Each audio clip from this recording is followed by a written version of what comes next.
इस पृथ्वी पर कोई आदमी ऐसा नहीं जिसने पाप नहीं किया हो। अगर पाप नहीं भी किया है तो वो पाप से जन्मा है।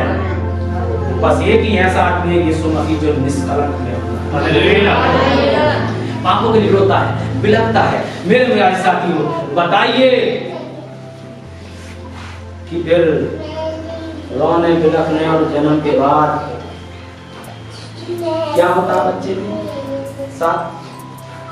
अब तो भैया ऐसा नहीं है, लेकिन मैं तो पुराना यीशु मसीह के टाइम के जन्म की बात कर रहा हूँ। स्त्रियों के लिए मौका है कि नए जन्म के बाद जब बच्चा चीखता चिल्लाता हुआ बाहर आ जाता है। अभी तो बहुत बात है, जन्म ऐसे ही हो जाता है। अरे माँ तड़पती है, रोती है, बिलखती है, उसे प्रसव पीड़ा होती है, जन्म की दूसरा जन्म लेती है। पता जन्म कहाँ से? पास्टर के अंदर से भी जन्म होता है। जन्म होता है तो मेहनत करता है, तकलीफ उठाता है अपनी भीड़ के लिए। अरे भैया, दोपहरी परेशानी उठाता, वचन सुनाता है, तब क्या होती है? महिला तड़प के गर्भ में जन्म देती है। उसके बाद क्या होता है? मेरी 3 बेटियां यहीं की पैदा है। पता है कुछ? जब रो लिया, तिलक लिया, पैदा हो गया, कानों में बाप से आवाज आ गई जो दूर से इंतजार लगाए हुए था कि कानों में आवाज आ जाए कि बेटे ने जन्म लिया है या बेटी ने। और जब कानों में आवाज आ जाती है कि आप यहाँ पुत्र पैदा हुआ, अब वो कैलकुलेशन लगाना शुरू कर रहा कि किसे कितने देने, कब लड्डू बटवाने, कब क्या करना है। पता है क्या होता है? पुराने जन्म में जब बच्चा पैदा हो जाता था तो पानी गर्म किया जाता था और बच्चे को नहलाकर नए कपड़े पहनाए जाते। लेकिन अब ठंड ना लगे, कुछ ना हो, ऐसे साफ करके उसे कपड़े पहनाए। ये आधुनिक जन्म है। और पुराना जन्म कितना साफ सुथरा था। ना ICU, there is no ICU, कोई नर्सरी नहीं, कोई कुछ नहीं, कोई प्लेट नहीं, कोई कुछ नहीं।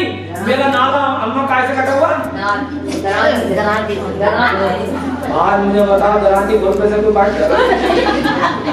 देगा कोई?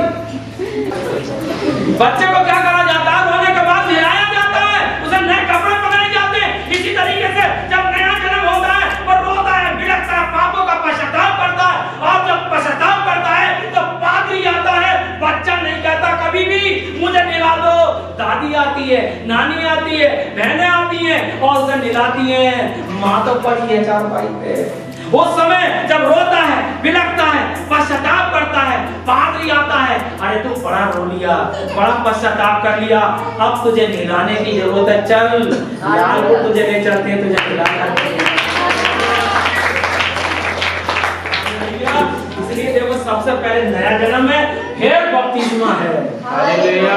उसे नहलाया जाता है, नए कपड़े पहनाए जाते हैं, उसे कटोरे में शामिल किया जाता है। कटोरे का मतलब समझिए क्या होता है? उसे बच्चे को नहलाया जाता है, कपड़े पहनाए जाते हैं और तुरंत ही फीडिंग कराई जाती है बॉटल से या माँ के, उससे लगाया जाता है। और इसी तरीके से जब नया जन्म हो जाता है, नहलाया जाता है, कपड़े पहना दिए जाते हैं, तब उसे कटोरे में शामिल किया जाता है।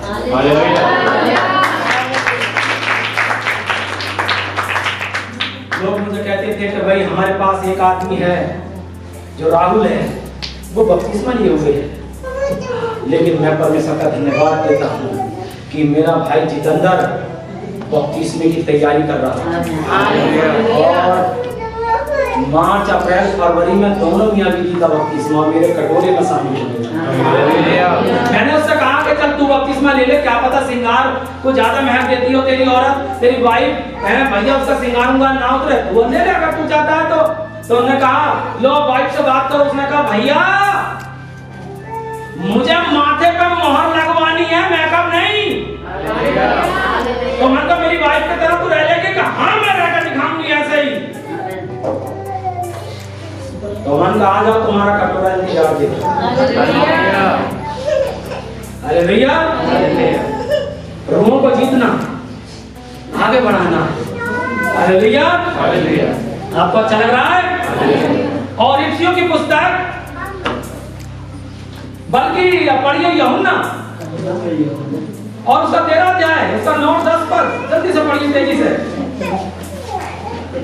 समौन पतरस ने उससे कहा, हाँ, हे प्रभु, तो मेरे पाँव ही नहीं, मेरा पाँव ही नहीं, वरन हाथ और सिर भी धो दे। सामने समझ में आ रहा है? हाँ, हाँ। यीशु ने उससे कहा, जो नहा चुका है, उसे पाँव के सिवाय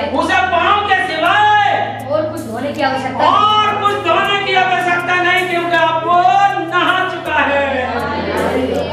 जब हम लालपुर में जाकर के वहां नदी पे नहा के आ जाते हैं, तब हमें पैर धोने होते हैं, हाथ धोने होते हैं, उसके हाथ पैर धोकर उसके कटोरे में शामिल होना होता है, उसकी मेज में शामिल होना होता है मेरे साथियों। हालेलुया। क्योंकि इफिसियों की पुस्तक उसका 5 अध्याय का 26 और 27 पद क्या कहता है? तेजी से पढ़िए, जल्दी से। हाँ, जल्दी पढ़िए। हाँ, कि उसको वचन के द्वारा जल के स्नान से परमेश्वर क्या कहता है? सबसे पहले वचन के द्वारा, वचन सुनाया जाता है, फिर जल में स्नान कराया जाता है, शुद्ध करके पवित्र बनाए और उसे एक ऐसी तेजस्वी कलीसिया बनाए, अपने पास खड़ी करे, जिसमें ना कलंक न झुर्री न कोई और ऐसी वस्तु हो, वरन मुझे बताइए, जिसका नया जन्म हो गया वो करवा चौथ का व्रत रखेगा?